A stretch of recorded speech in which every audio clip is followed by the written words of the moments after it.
Hello everyone, Nubkex here. Welcome back to Nubraids. I've had to stop and start this video a few times because my hotkeys keep stopping the recording.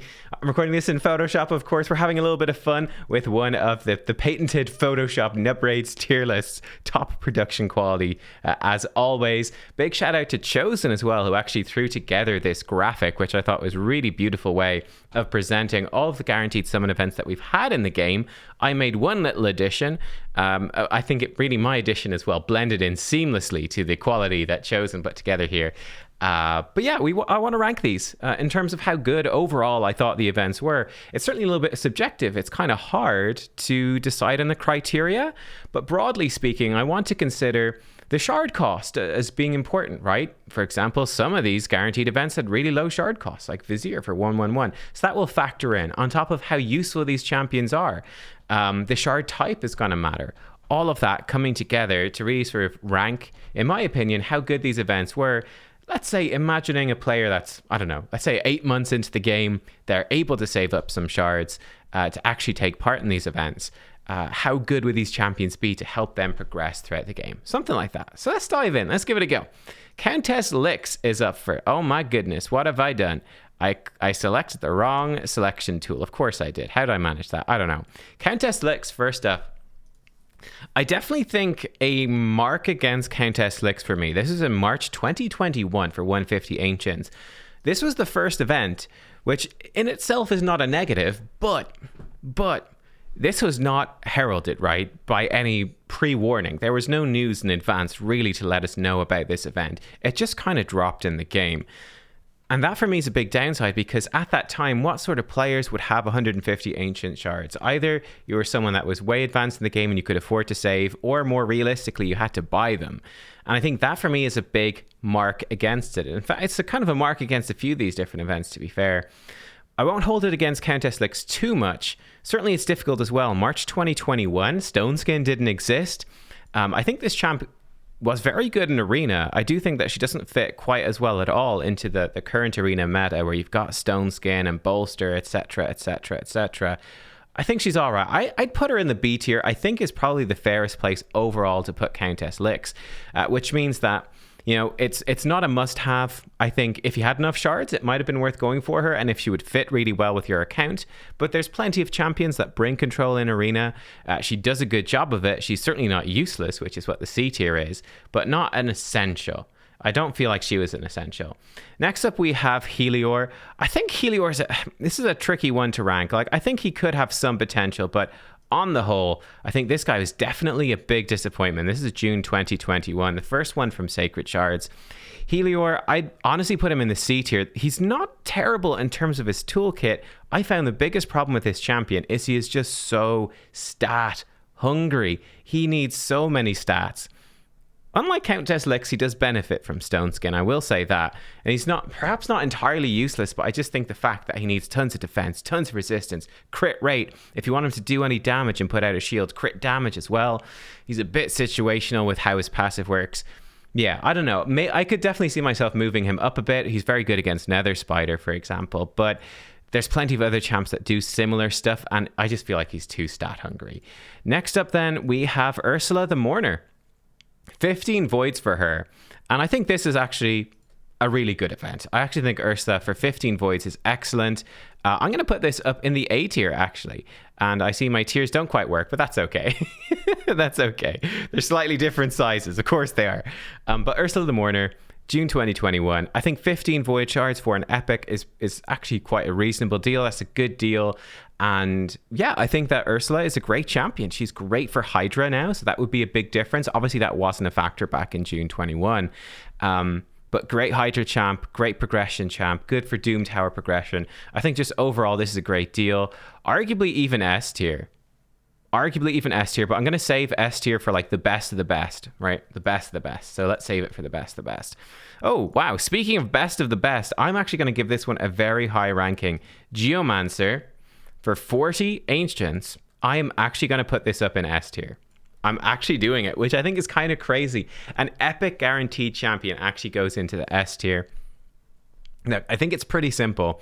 I think 40 Ancients isn't the hardest thing to collect, and if we imagine that sort of reasonably mid-game, early game even account getting a Geomancer on your account. He's the best champion for the Iron Twins. Cool. That's on lockdown. He is the best champion for several Doom Tower bosses. He's an incredible champion, especially with that gear level you would have. Incredible for Hydra. Incredible for Demon Lord. This champion is just literally the best for so many areas of the game. I think 40 Ancients for him is a steal. I think it's a no-brainer, right? If you were on a progression account and you could get Geomancer for 40 Ancient Shards, I think every single person would be snapping that one up. Lady Kimmy then, she's up next for 150 Ancients in September. I also think that she is an S tier champion, right? That speed manipulation with increased accuracy, decreased speed, decreased accuracy AoE, an amazing increased accuracy champ for Arena, which is only more relevant now with Mithrala in the mix, with Stone Skin in there, with bomb champions being stronger. Yeah, she gives you a ton of control. She's great for Hydra as well. Great for Doom Tower. Just an amazing champion. I think Lady Kimmy is absolutely fantastic. S tier for sure. That's probably my biggest regret of all of these. And I'm actually going hard on the S tier here, but I think Cold Heart for 7 Voids, I'd also put that up in S tier. I think 7 Voids is, again, something that's reasonable to collect, even for, earlier game players. It is doable. And I think it's a no-brainer, really. If you're early in the game and you don't have a Cold Heart, she opens up the Spider Dungeon, the Fire Knight Dungeon. She even Doom Tower bosses she can be helpful against, but she opens up speed farming those and taking them down reasonably. She's just insanely good, and you can totally get unlucky. I didn't get a Cold Heart for probably about a year playing the game, and it was rough. It makes it a lot harder, and she makes everything a lot easier when you get her. So I do rank Cold Heart actually as S tier for 7 Voids. Again, if they brought that back as like a permanent guaranteed summon, everyone would go for that. There's really no question. Every early game player, absolutely. Next up, we've got Madame Serris. Now, this is an interesting one. I'm on the wrong layer because Madame Serris is obviously an extremely good champion. But now we come to a difference in pricing, right? We come to a difference in pricing. 30 Voids this time for Madame Serris. Now, this is only an epic champion. This is twice the number of Voids compared to Ursula the Mourner. It's a big increase, a very big increase. And to be honest, I find it difficult then in terms of where to put Madame Serris. There's no question she's not in the S tier. It's just so expensive. A tier is certainly possible. She's a very good buff stripper, although there are more of those in the game now. B tier, I think, is possible. I will slip her into the A tier here. I think that's okay. But I could definitely see arguments, though, for putting her in the B tier. You might say to me, well, look, Nubkex, I get Rian the Conjurer from Doom Tower normal secret rooms. It's not going to take me that long. I'd rather wait than spend 30 Voids chasing a Madame Serris. So I think that's fair. But I'm going to put her in the A tier overall. No, I'm putting her in the B tier. I think you're right, imaginary person supporting my argument. I'm going to put her in the B tier just because it's expensive, and I don't feel like you need her. Yes, she's very, very good, but she's not essential, and there are alternatives. Vizier is up next, and this is an interesting one. A very, very niche champion, Vizier. Very niche. However, very cheap as well. 111 Ancient Shards. The cheapest legendary from Ancient Shards we have ever had. That being said, he's not super useful. There are some, again, kind of niche builds that you can use him, niche places you can use him. I will put him into the B tier. I think that's a fair place to put him. He's definitely not, really strong. You definitely want to summon for this guy. But I think considering that he was so cheap, I think he's definitely going into that tier of it's totally not useless. There's some uses for him, and it could definitely be something that's worth grabbing, but not essential, is kind of what I would say with the Vizier. Next up, we've got Genzen. Genzen, actually, for me, pretty much the exact same thing. He's not as unique as Vizier at all, but I think he's certainly great for speed farming, things like Minotaur and stuff. He's obviously great for speed farming, Shadowkin. So not super useful, but for 120 Ancients, I think he's nice and cheap. Good AoE decreased defense champion. Definitely not essential, but you could pick him up. Both of these would have been quite nice on my account. I just didn't have enough Ancients at the time. I wasn't far enough in the game. I couldn't grab them. So yeah, Vizier and Genzen, that's are my thoughts on them. Next up then we come to Gamoran. Arguably not useless in terms of faction wars. He has some faction war use, but to be completely honest, I think for 150 Ancients, this for me is a C tier champion. Again, not entirely useless. There's a couple of places you could put them, but when you consider the price for how useful that champion is, 150 Ancients for basically a faction war champion that you're probably not even going to use. Like if I had Gamoran today, I wouldn't even use him in my faction war team, you know? Same thing with Helior. He's not in any teams really. I do throw him into Nether Spider, but just for the memes really. Yeah, I think he goes into the C tier, Gamoran. Sorry, buddy. Just not good enough. Inquisitor Shamael, obviously an amazing champion for 25 voids. This one is definitely tricky. I think this one is definitely tricky. December 2021. So it's really the timing of this that made it quite hard. This is right after Hydra came out. I was really capitalizing on the Hydra hype. 25 voids. I am going to say I would put him up in the A tier. The reason being that in terms of Hydra, he does something completely unique and he just opens up much easier ways to do the Hydra boss. And I think that's a big deal. You know, if you don't have a Siphi or a Duchess or an Elva or something like that, you know, that a really top tier support that can cleanse you and deal with the fears in some way. Shamael really helps in a huge way. So yeah, I put him up in the A tier. I think for 25 voids, for how open and accessible he can make Hydra. I think, again, it's not a must-have. He's not S tier. If it was 15 voids for Shamael, he'd be S tier. But 25, I'm putting him in the A tier. It's a good buy. It's definitely a worthy investment that you could seriously consider. But yeah, I wouldn't put him up in S tier because of the price. Rector up next. Really good champ. And only for 4 sacreds as well. So that's really cheap. I would say overall, I'm going to put Rector Drath up in the A tier. Again, not guaranteed. Much like Inquisitor, she does give you, she gives you that perfect veil, so she can get you past Head of Torment. But I think just a great support overall for 4 sacred shards. It's definitely a fairly hefty price tag for just an epic in that sense, but she is so useful. She really helps with get through the hardest faction crypt in the game. Knight's Revenant is the hardest one, so that's actually kind of important to get her for that. She's very good against a lot of the Doom Tower bosses. I think 4 is quite reasonable. Again, not a must buy by any means, but a great champion. Next up then, Godseeker Aniri. And this is where it gets a bit trickier, because I think 25 voids is getting to be, for me, it's quite a lot again. I would say I'm actually going to put Godseeker in B. I think she's an amazing champion, but for 25 voids, I just feel like is a lot of void shards for an epic only. You're going to lose out on quite a lot of epics not pulling in the 2x event. I don't know. I put her in the B tier to be honest. She's a great champion, but she's not essential for any team. She's just really good. So B tier, I think, kind of makes sense. Wither then, I think Wither, 15 sacreds. That was back in February 22. Great cleanser, great arena champion, really strong. I put her up in the A tier. I think that she can be really useful for arena defense, cleansing your team, healing them up, just making your team very difficult to kill. So I think that she would go in the A tier for me. Theresk, I think she was the first decrease resistance champ in the game. 40 ancients for her. It's really an awkward spot to be in, right? Because you got that direct comparison to Geomancer, and she goes straight in the C tier. Arguably, there should even be a D tier just for her. In fact, you know what? Actually, let me do it. Let me do that. Let me re-enable the D tier to make this more clear. And Theresk can go straight into the D tier. Entirely useless. There is no way you would ever pull for this champion. Like, you know, if someone was like, I really want Helior or Gamoran, it might fit into this one weird niche team, I kind of go, you know, okay, fine, sure, it's your life, right? If someone told me they're pulling for Theresk, I just say to every single person doing that, you are just crazy. What are you doing? What a way to waste. What a way to waste 40 shards. Totally useless. Archbishop Pinthroy, I actually really like this guy. I'm actually going to put him up in the A tier. I think he's a great champion for Hydra. Really strong for that.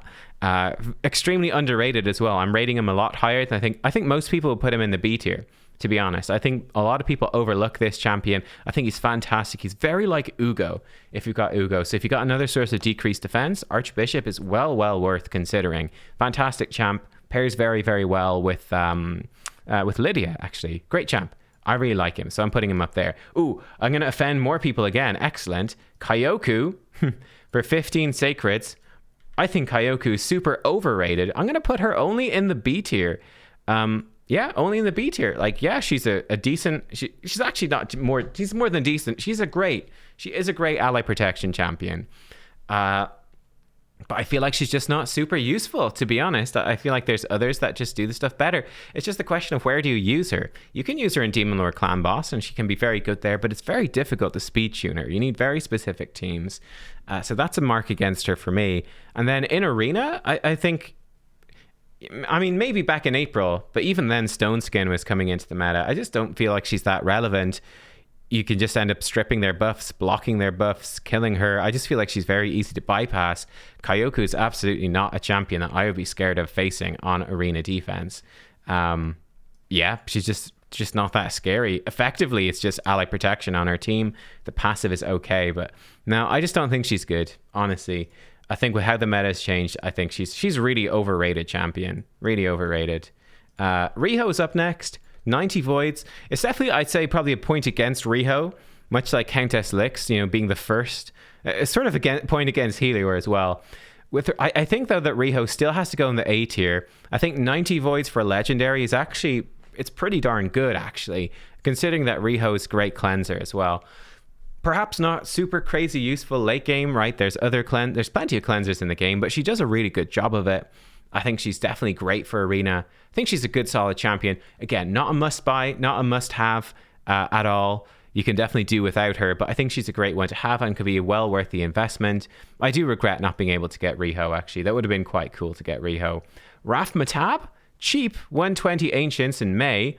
I did get Raf Matab. I have to say, man, is he D tier? No, he has to go in the C tier with Gamorrean and Helior. I do think he's got some potential, right? But there just hasn't been a reason to actually use that potential yet, right? They brought out Raf Matab, I think, shortly after they nerfed the Hydra. So it's been kind of like, well, there hasn't been any new content that really needs you to use that increased resistance. They brought out Iron Twins, and then we quickly discovered that, hey, Geomancer just basically kills the boss by himself without really needing to... You don't really need that much to do it. It's actually quite easy by just exploiting Geomancer, so that boss was kind of a flop in that sense. I have seen some Hydra teams with Raf Matab do really well, but it's not easy to use him. So I put him in the C tier. Definitely one that you could most reasonably... I think you probably should skip, unfortunately. But he does have some potential to maybe one day be quite useful. Next up, Sissia for only 12 Sacreds. And this for me, finally we're going back to that S tier champion through and through. Okay, there's Theodore out now, but... that's a pretty rare thing to have a champion that can explode HP burn. It's massive. For speed farming Spider, which is the most important thing to do for Clan v Clan, it's the Clan v Clan dungeon, speed farming stage 25 Spider, Sissia does it for you so well. Amazing. And only 12 Sacreds. For me, this is arguably the best guaranteed they've ever done in the sense of being a great champion, also amazing for Hydra. Great champion at a really good price. I thought this was a fantastic one. Really good. Yeah. She completely changed, changed in a big way how I'm able to handle CVC, right? Late game, now that I've got a Sissia. Next up, we've got Candrafon, another amazing one, back-to-back. And again, back-to-back amazing ones here. Candrafon for me has to go into that S tier. Just an incredible arena defense, even arena offense champion, an absolute beast. His passive makes him so tanky, so strong. The extra turn on his A2 when he kills people, fantastic as well. Combos amazingly well with Duchess if you're lucky enough to have her. I don't, but he does. Just an absolute beast. What a champion. Just fantastic. One of the best arena champs in the game. So he has to go up there. Ragash, intriguing. Kind of a fun mix between a nuker and a debuffer, and it's kind of hard to know exactly which way to build him. I would put Ragash, I would put him in the A tier. I just because of that sort of latent awkwardness of, do you build him as a nuker or a debuffer? Oh my god, debuffer. I've watched too many raid videos, debuffs. But yeah, it's a little bit awkward, right? If you build up his accuracy, his damage can't be built as high. If you build up his damage, he might not land the stun in the decreased defense. He does hit hard, only one nuke. I think he's a good, solid champ. I definitely think he's a great champion. Fantastic champion. Definitely A tier. I just don't think he's S tier. I don't think he's a you must pull for this champion. I think, for some people, you could skip him and be okay with it. Next up then, Nekmo Thar. Ooh, for me, Nekmo is... obviously, I'm a Hydra guy. You know what I'm going to do. You know where Nekmo is going. Nekmo is going straight up into that S tier. Nekmo, he's just one of the best Hydra champs in the game. He is probably the best champ for opening up non-Krisk compositions in Hydra. And the fact that you could get this guy guaranteed was just so good. Nekmo, game changer champion for Hydra. Absolutely huge. Yeah, he's amazing. So good. Turvold, I think, also really underrated champion, but I have to be fair and say you don't need him. I definitely put Turvold in the B tier. I think he's a great champ, but not needed. I do use him in Hydra, even up to Hydra Brutal, and he's an absolute beast. He's so good. Works really well with Mithrala in particular, with that Hex debuff, since it got buffed. Great. But yeah, I think... he's not the strongest champ in the game. Massive single target damage, but not essential. I think he's definitely in that sort of optional category of like these more optional champs, really good champs, but more optional for sure with the 80 Void Shard price tag. Next up, Gofred, a little bit cheaper at 140. Gofred, again, a good solid champ. Actually, he impressed me, and I have used him a good chunk. He has actually impressed me. It's a tough question in terms of where to put him. I think I'd probably put him in the B tier. I think is where I put Gofred. As again, a really great champ, great option, good reasons to go for him, but not essential, is where I put Gofred sort of in the middle. For 140, I think was nice. It was overlapping a 2x Ancients, which was definitely a point in its favor. Could arguably move him up to A because of that. There wasn't that much opportunity cost to going for Gofred. He's got AoE stun. He's got a cool passive. Yeah, I think he's okay. I think B tier. You know, if Ragash goes into A tier, probably Gofred should go into B tier, right? Then we've got Fortis for 80 Voids. There's really no question for me where this goes, right? What did they do with Fortis? They had a Fortis guaranteed event, and they said, we're going to buff Fortis, but we're not going to tell you how we're going to buff Fortis. You just have to trust us. Then the Fortis buff came out, and while they made him probably a bit better overall, he's still got a whole bunch of stuff. Like it says it increases his damage by 10%. It doesn't increase his damage by 10% for every fear. It doesn't do that at all. For me, Fortis goes in the D tier. 80 Voids is a massive price tag, really, for any player, apart from the big whales. That's a ton of Voids. It's a lot of Voids to spend. I did it. I went for him. To be honest, I don't super regret him. Like, if we ignored the shady stuff around it, I'd probably put him in the C tier alongside these guys. But considering how shady that was, just D tier. Just D tier. Get out of here. Next up, Duodan the Runic. 40 Ancients. That was very recent, actually. And I think this is a good champ. Again, this champion actually surprised me. I'm going to put him in the B tier. I think B tier is kind of fair alongside these other good champions. I thought he actually really surprised me being great champ for Iron Twins, great champ for Hydra. Again, not super endgame, but a great solid budget option for getting in there. You know, 40 Ancients, I just feel like 40 Ancients is quite a lot. I'd rather see the price be a little bit lower. You know, if Geomancer is 40, I feel like these other guys could easily be 30. You know, you could have 30 for Duodan, and then I'd be saying it's a great deal. A tier for sure. But yeah, I think 40 for Duodan, I'd put that in the B. White Dryad Nia for 30 Voids. Again, very expensive. Great champion, but it is very expensive. So again, it's hard to know where to put her. Maybe in the B tier? Maybe in the A tier? It's so expensive, right? It's sort of, for me, it's very similar to Madame Ceres. Her and Madame Ceres could both arguably be up in the A tier because they're great champions. But 30 Voids is a lot. It is a lot, and there's other champs that, well, yeah, it's a tricky one. I know I've put Inquisitor Shimmer. I'm definitely going to get comments saying, you put Inquisitor up in A for 25, which is potentially, it is a bit of a stretch. He should be lower if I'm putting these down here for 30, but that's the way I think. This is why, you know, selling things for $9.99 is effective marketing. I'm that guy that falls for it, apparently. Learning about myself today. Staltus Dragonbane, he's up next. This is a tricky one on how to put him. I'm going to put him probably in the A tier. I'm going to be honest, I'm tempted to put Staltus in S tier. I think the double AoE, enabling his own increased defense. Am I going to do it? You know what? I think I might do it. I might put Staltus in S tier. I've been just really impressed with him. He's a monster. I think this guy has really impressed me in Arena. Build him as in Stone Skin because he brings his own increased defense. I find him to be a great defensive nuker. The advantage he has over Ragash for me is that as an arena nuker, Staltis has 2 nukes, and he provides his own increased defense on the A3 for 3 turns as well. I think that's just really good. I think that's really good. It pushes him ahead. 2 nukes versus 1 nuke is a pretty big difference. Now, if you wanted to build them for CC and control, Ragash is definitely better for that support and debuff stuff for Doom Tower. I think, is it cheeky to put him in S? Like, I feel like he's almost as useful as Kanderfan. Like, I feel like they're quite similar in terms of arena, believe it or not.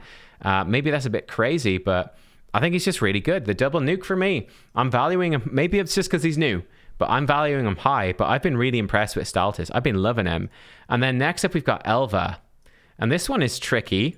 This one is tricky. And what I'm going to do with Elva, let me be clear here. If Elva was 15 Sacreds, Elva would be S tier.